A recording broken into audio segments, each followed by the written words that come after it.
Hello everyone, and welcome to a Treyarch special broadcast. In less than 24 hours, Call of Duty will usher in the arrival of Season 5, bringing with it a lot of new content. Warzone will deliver new map updates, a new mode, and new perks for the first time. Black Ops Cold War's multiplayer will introduce a new game of deception called Double Agent, along with 5 maps and the return of Demolition. Coming hot off the heels of the release of Mauer der Toten, members of the Zombies team will join us to cover all the new content coming to Round-Based Zombies, Outbreak, Onslaught, and Dead Ops Arcade. And starting on August 19th, the Call of Duty League Championship will be held, featuring the best players in the world, with $2.5 million up for grabs. We'll talk to a few members of the team about what they're looking forward to the most. But first, to kick things off, we recently caught up with Treyarch's Miles Leslie and Raven's Amos Hodge to cover all things Warzone in Season 5. And this is what they had to share.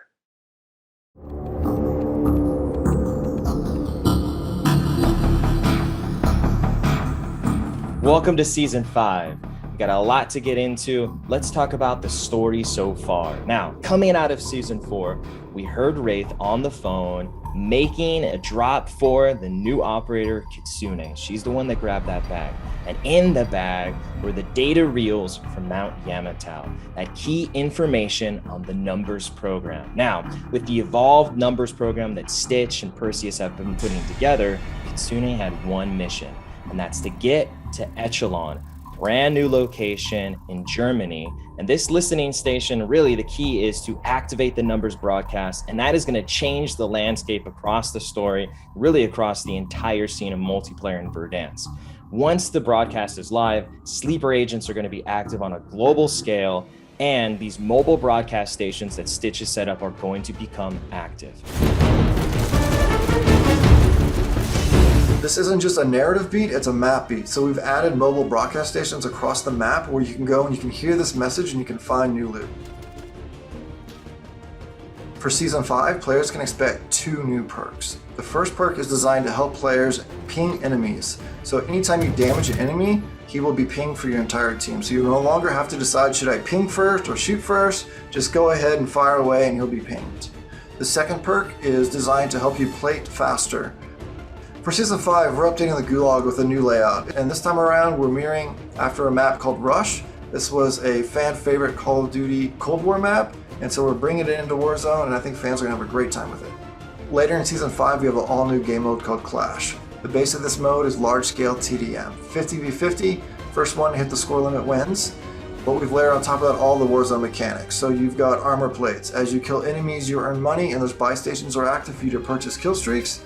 Also during the match in the center of the map area, domination points will spawn, and if you capture those points, you will gain additional score. Many times, the victor of the game is the one who captures the most domination points. Season 5 is packed with content. The narrative is moving forward, we've got new mobile broadcast stations in the map, we've got new perks that are going to change how people play the game, it'll switch up the meta, we've got a new Gulag based on Rush, which is really fun, we've got a new TDM based game mode with some twists that's super exciting, we've got weapon balance changes coming in with the launch of Season 5. Season 5 is going to be a high note.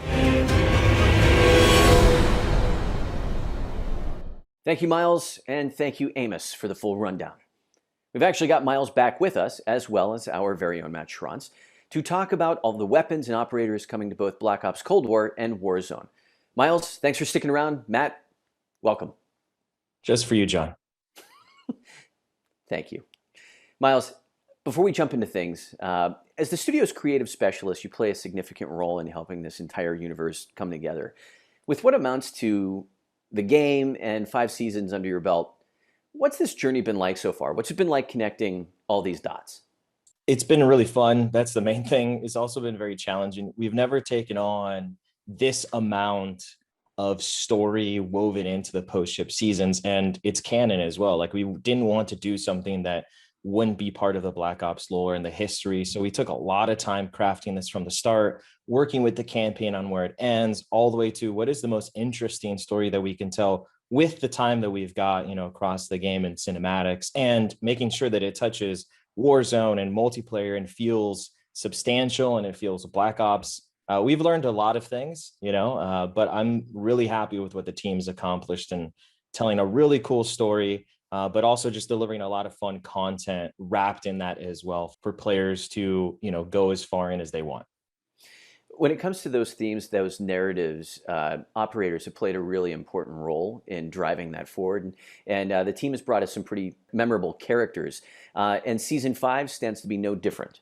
Yeah, absolutely. So with season 5, we have Kitsune. She is the battle pass operator. Now, she's totally different than what you've seen before. She is basically the daughter of a Yakuza boss. She grew up in this world of organized crime, but she went a different path. She's an electronics expert. She can hack anything. She can fix anything.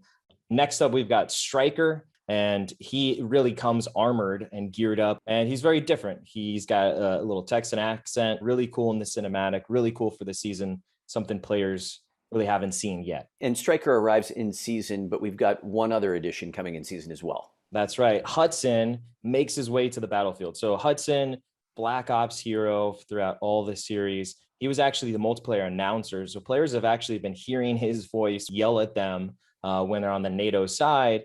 And through the story and everything, it's time for Hudson to get into the action. And then he can yell at you actually in game as the operator, not just the announcer. Also coming in season 5, there are a number of new weapons that the team folds into the mix. And I guess while we're talking about operators and Kitsune, maybe we start with the Tech 9 that we see her using. Yeah, absolutely. So she shreds with this in the cinematic, and really that is a precursor to players getting their hands on it as well. This SMG is just mean. It's really, really cool. I think, throw it to Matt to kind of tell the specific details of how players are going to get their hands on it. Yeah. Tech 9, it's become one of my favorites in the playtests. Kitsune does have, a bit more leeway than we may. In the cinematic, you will see her using those as dual-wield SMGs. Like I said, Kitsune, she's a badass. She can do what she wants to. If she wants 2 Tech 9s, she gets 2 Tech 9s.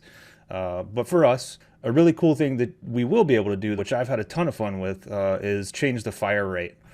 So by default, the Tech 9 is going to be a semi-auto, 1 pull, 1 bullet.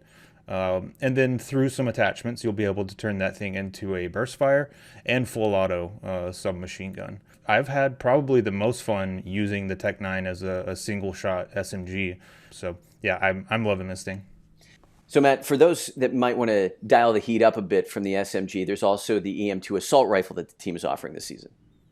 Yeah, that's right. Em2 AR, it's a ton of fun. British assault rifle, a bit slower rate of fire, very manageable recoil. It feels like a very different assault rifle compared to the other ones. Also coming in season and also seen in the cinematic is the Marshall Hybrid Shotgun Pistol. So yeah, the Marshall is actually the predecessor to the Marshall 16, if you remember that from Black Ops 3. Super fun, very loud, powerful pistol, double barrel break action pistol. Got a fun little attachment we call Dragon's Breath. Kiss your enemy with a little bit of fire. Really excited to get that one in the players' hands. How do you guys think about the weapons you introduce at which points in the seasons? Like, how does that become part of the conversation? How do you guys think about kind of scoping that out and planning in advance?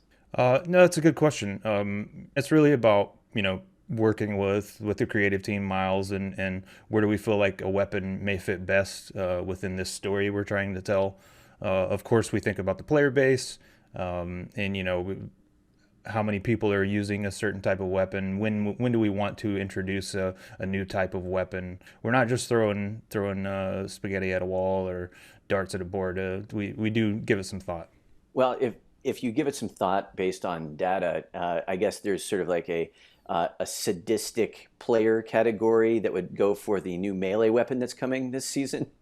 I personally hate getting killed by a melee weapon, but I know there's a large percentage of people that are absolute masters of it, and we cannot forget about them. So for the fans that want to keep it classy in season 5, we're introducing a cane. So you're going to be able to take this cane and whack people, obliterate them in just fantastic fashion. Yeah, I'm not a big melee player. That said, I was actually playing this past weekend and somebody bonked me over the head with a baseball bat. I picked it up and bonked him right back, and I've had a ton of fun with it. I'm really looking forward to the cane now because I think I might be transitioning to a melee only player. Yeah. It's got him. So I'm thinking I'm probably gonna roll Lawbreaker that just lets me break all the rules, and I'll run the Marshal with Dragon's Breath and then the cane as my secondary, and I'm just gonna create mayhem. So look out for me. Absolutely disgusting. I'm not really sure I have anything to follow up on that one. Matt, one last item, especially for Zombies players coming this season. It sounds like the team's delivering a Flamethrower. That's right. It's time to get crispy, John. Flamethrower, yeah. For multiplayer, we've done the Flamethrower before. We're bringing it back better than ever. Flamethrowers are always a ton of fun. You get in there and just start spraying flames everywhere. Sometimes I like to just sit and turn in a circle in a small room and see what hits.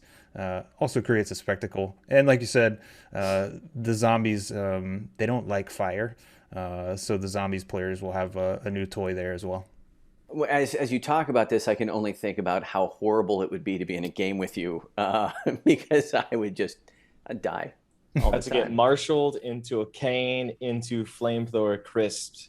So, welcome to season 5, John.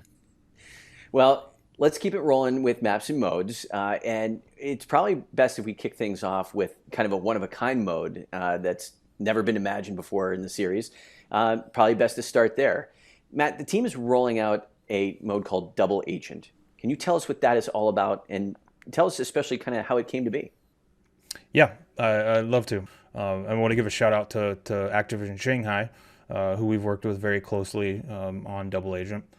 So the kind of high level pitch of Double Agent is that it's a 10-player free-for-all based game mode. And it's a social deduction game type where you are trying to uncover the roles that each player has been assigned. Like I said, there's 10 players, 6 operatives. Those are the good guys and girls. There's 1 investigator. The investigator is meant to kind of unite the operatives, the good guys and girls, and lead them to victory. And then there's 3 double agents, and those are the bad guys and girls.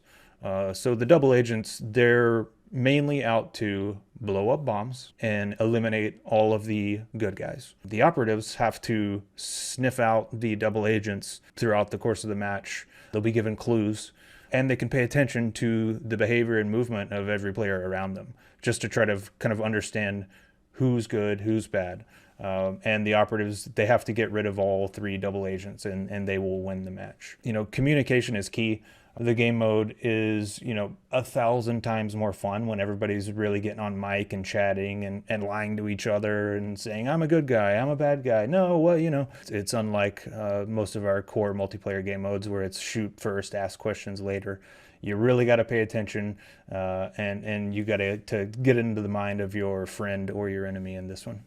Matt, that's pretty ambitious, but that's not the only mode that the team is delivering. It seems like in season, the team's got a special treat for players. That's right. One of the fan favorites, Demolition, is coming back in season.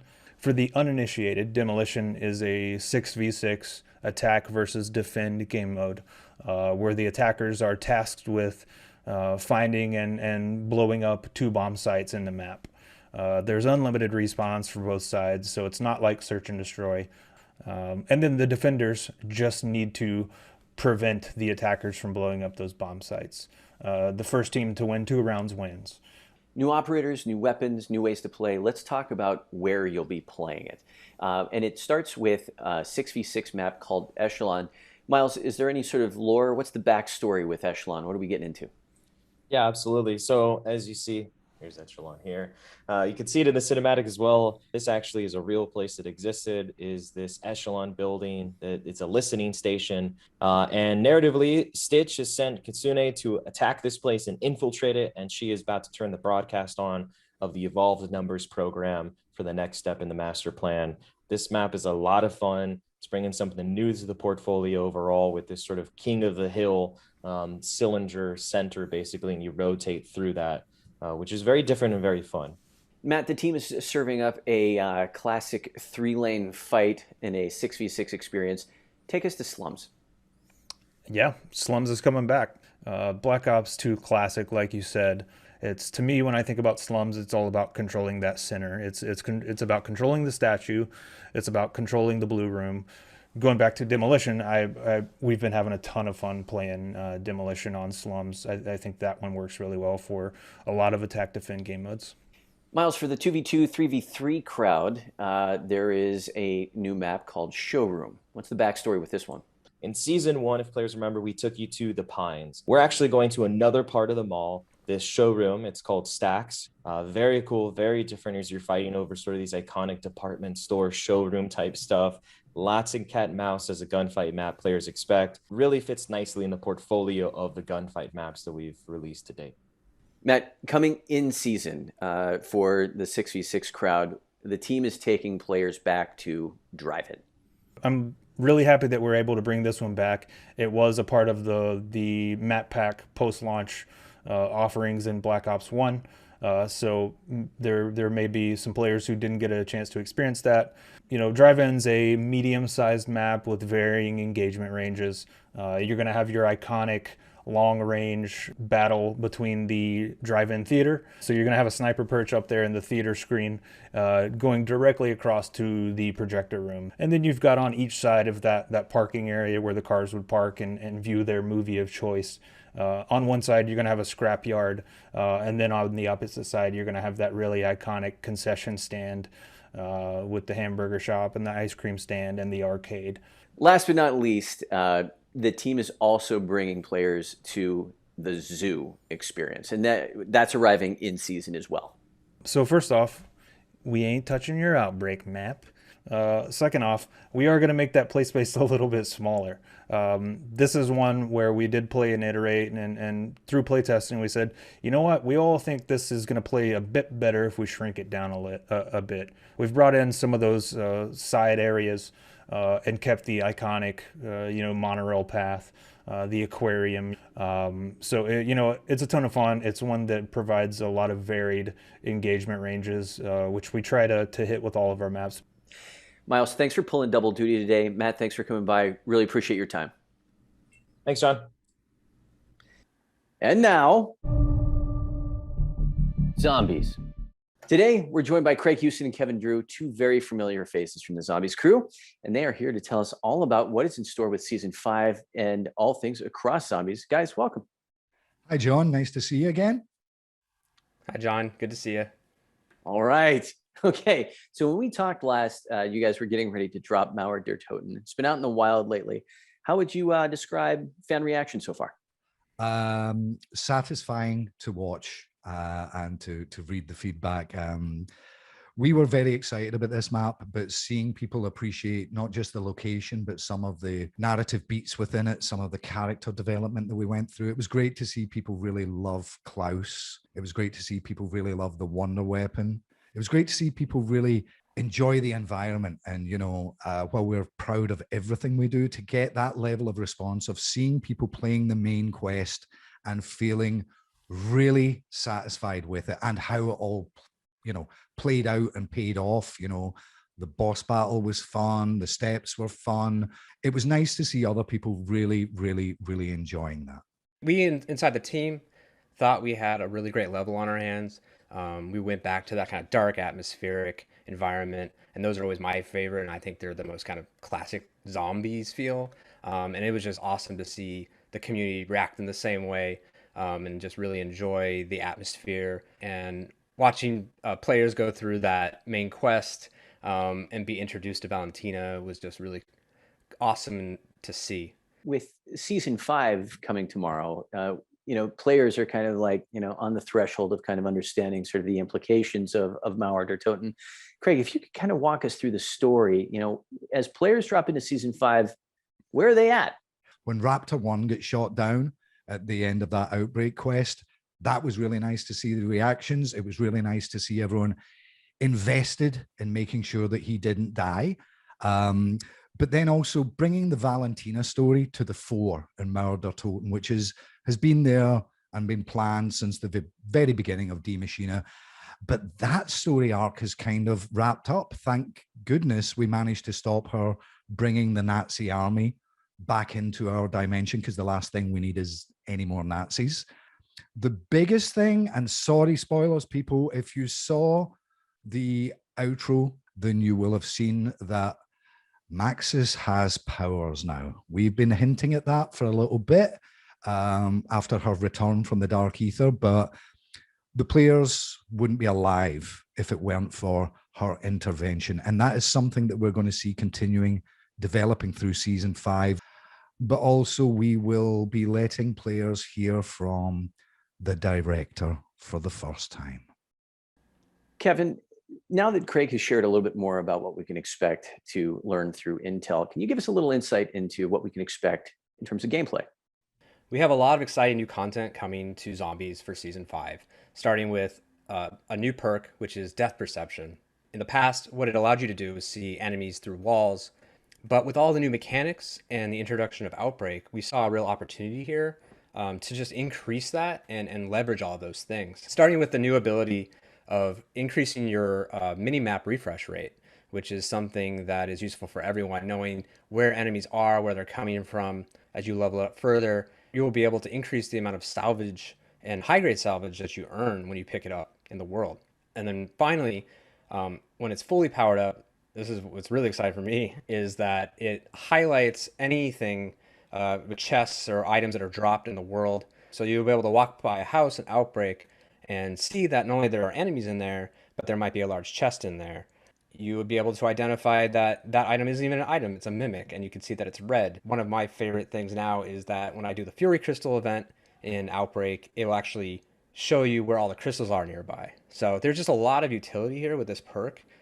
And where should players look to find this perk? So at the start of Season 5, this perk is only going to be available in the Wonder Fizz machine. The actual perk machine will not be premiering until Season 6. Kevin, it also sounds like the team is planning to deliver a field upgrade as well. Can you tell us a little bit more about that? Tesla Storm is the new field upgrade that's going to be coming in Season 5, and it's the ultimate offensive-based field upgrade. When you activate it, it will form like an electric storm or energy field around you that will stun and damage any enemies nearby, including elites. Not only is it useful for you, but if you're nearby your squad, it will link up through electric beams to those fellow players around you, and they'll gain those same abilities as well. It sounds like the team is also delivering a new support weapon this season. What's coming? So a very classic weapon to zombies, which is the Flamethrower, which is just spewing out fiery death to any zombies that touch it. After being on the receiving end of the Krasny Soldat's Flamethrower for so long and ending so many games for me, it's very, very nice to be able to return the favor. Let's shift gears a little bit to Outbreak. Talk to us a little bit more about regions, objectives, and vehicles and everything that the team has in store for Season 5. So the Outbreak Zones have kind of pushed past the Ural Mountains, and that's starting with Collateral, which is this oil field kind of in the middle of a vast desert. Not only has the Aether invaded this space, but it's brought along with it a massive sandstorm. So the visibility's lower, and it's a little bit more atmospheric. We have a new objective coming to Season 5 called Transport, which is about you trying to get to these Aether storms that have appeared across the region using the cargo truck, and then harvesting that energy before it becomes volatile and explodes. It also sounds like the team is bringing a new vehicle as well as a new crafting item. Yeah, so the tank is coming to Outbreak, which is this ultimate power fantasy of you and a squad mate getting in this guy and just being this juggernaut of a vehicle that can run down the horde and just create massive blood mist. And then you can fire that turret towards elites or especially Tempest. So even if a Tempest is able to shut down your tank temporarily, you're able to like turn that turret slowly and just that satisfying one shot as you just destroy that Tempest. Craig, you do a lot of story writing, a lot of character development. How do you feel about Kevin's casual use of the phrase "massive blood mist"? What sort of person just nonchalantly throws that out there? I think it's someone who's probably been influenced by some of the things that we have done in the past, and it's kind of seeped into their pores. The thing I've really enjoyed about zombies becoming my focus in recent years is You don't need to feel bad about killing a zombie, especially a Nazi one. Well, Craig, you had a particular affinity for the flamethrower. Just curious if you are equally anxious about the grapple gun crafting item. It's fun to use these kind of things to traverse the environment in different ways, rather than just look at a set of ladders. Sounds like there's a special Onslaught experience for PlayStation owners. Kevin, can you give people a little bit more of an idea of what to expect there? As always, with every season, we're adding more and more multiplayer maps to Onslaught. This season, we're adding Echelon to the rotation, as well as a new blueprint. And a little bit later in the season, we'll be adding a new limited time mode called Diminishing Light, which will be all about moving around with that Aether Orb, but it will be shrinking as you move across each surge wave until you defeat that elite, and then it comes back out to its full size. As we kind of like wrap things up here, I wanted to touch base for any kind of closing thoughts. Craig, let's start with you. We are moving into our final seasons now, and we've known since the beginning how this story was going to wrap up. I know people were speculating when Julie was crying in one of our other videos that it meant we were going to kill her, but then they saw that she got all powerful. But I do need to call her tonight and tell her what is actually going to happen, because we're recording some of it tomorrow. So as well as everything else that we've talked about today, I think the most exciting thing about season 5 is it's really going to set up the events for our next round-based zombies map. So season 5 is all about pulling out all the stops for Outbreak and just kind of letting loose and letting people have as much fun as they can in the sandbox environment. And we're also going to be adding a new bonus map to Dead Ops Arcade. So no matter where you're playing zombies this season, you're going to be getting new content. Guys, thank you again for joining us today. As always, it's been a pleasure. In fact, I'm already looking forward to seeing you back here again. Coming up right around the corner is the Call of Duty League Championship weekend, which starts on August 19th at the Galen Center here in Los Angeles. The showdown will feature the world's best Call of Duty players squaring off for $2.5 million in prize money, and you can watch the action live on YouTube Gaming. The team at Treyarch has a long history of supporting competitive play, and that's mostly because we're fans as well. That support and love for the competitive agenda goes far and wide these days, and now includes other developers like Beanox. So, with the CDL champs right around the corner, we decided to bring some of our biggest resident fans together to talk about what they're most excited to see with this year's competition. So with that, we have Matt back for more. We've got Brent, we've got Ian, and guys, I'd like to throw it out to you, and if you could, combo question. Who are you? What do you do? What is your tie to competitive? But also, what's the personal appeal?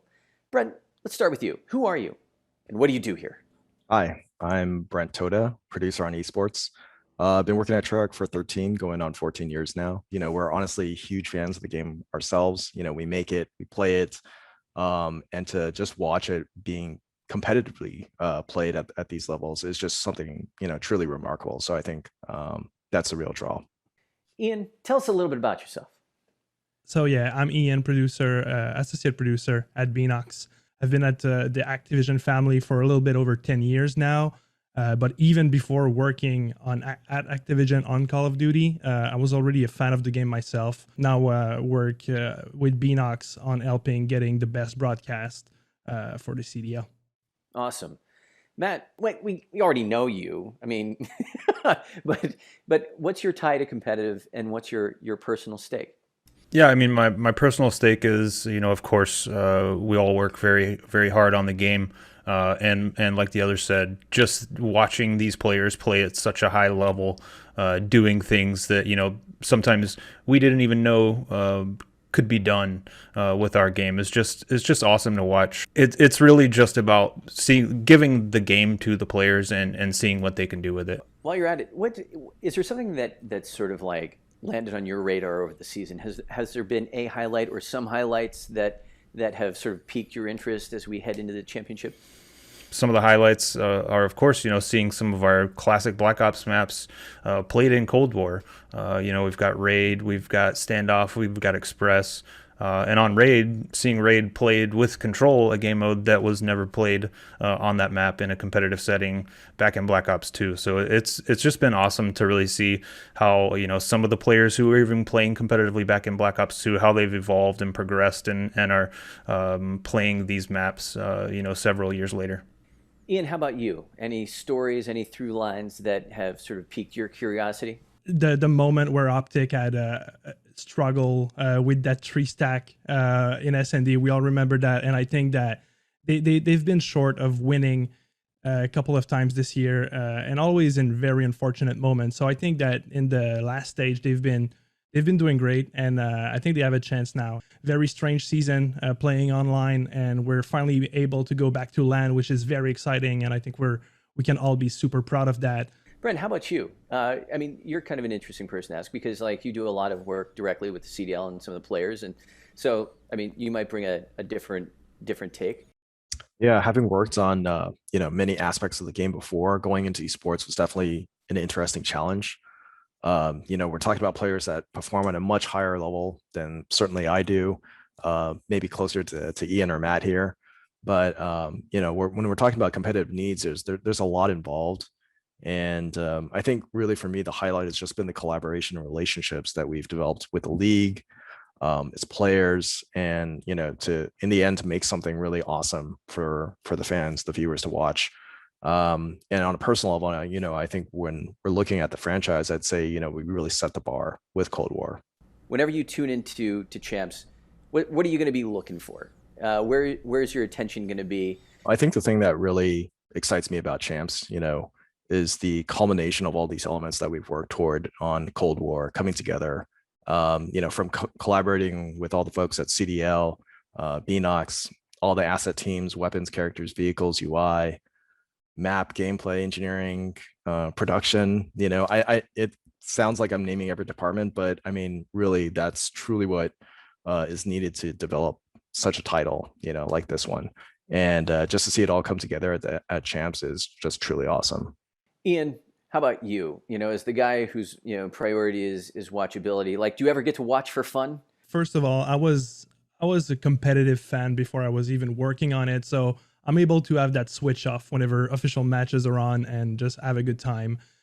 So yeah, for Champs, what I'm looking forward to is for the green wall, I think. Matt, so when you tune into Champs, what are you going to be watching for? What are you most excited about? I just want to see some round 11s. I want to see some tight hardpoint matches. I want to see 240 to 240, P5 raid. I want to see all that stuff. That's the stuff that gets me up out of my seat and standing and cheering regardless of who's playing. So super looking forward to it. And like the other said, thank you so much to all of our partners and people that have worked so hard to get us to this point. The players for being, amazing players and great partners with us throughout the season, and the fans. Guys, I'd be remiss if I didn't thank you for showing up today. Really appreciate your time. And in typical tradition, when you do a good job, you get more work. So this won't be the exception. We'll have you guys back after Champs, and we'll kind of catch up and do a little post game. Meanwhile, thank you very much.